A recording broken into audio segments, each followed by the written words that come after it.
জুলাই শহীদ দিবস উপলক্ষে আজ রাষ্ট্রীয়ভাবে শোক পালন করা হচ্ছে। কোটা বিরোধী আন্দোলন চলাকালে গত বছরের 16 জুলাই রংপুরে পুলিশের গুলিতে বেগম রোকেয়া বিশ্ববিদ্যালয়ের ছাত্র আবু সাইদ শহীদ হন। এই দিনটিকে সরকার জুলাই শহীদ দিবস ঘোষণা করেছে।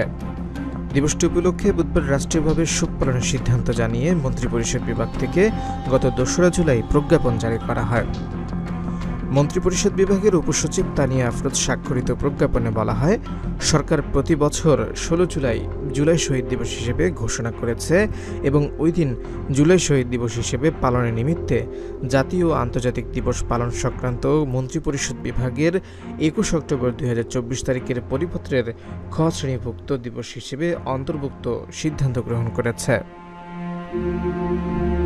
দিবসটি উপলক্ষে আজ বাংলাদেশের সব সরকারি, আধা সরকারি ও স্বায়ত্তশাসিত প্রতিষ্ঠান এবং শিক্ষা প্রতিষ্ঠান সহ সব সরকারি ও বেসরকারি ভবন এবং বিদেশে বাংলাদেশ মিশনে জাতীয় পতাকা অর্ধনমিত থাকবে। এছাড়া শহীদদের রুহের মাগফিরাতের জন্য বুধবার বাংলাদেশের সব মসজিদে বিশেষ দোয়া অনুষ্ঠিত হবে। অন্যান্য ধর্মীয় প্রতিষ্ঠানে তাদের আত্মার শান্তির জন্য বিশেষ প্রার্থনার আয়োজন করা হবে।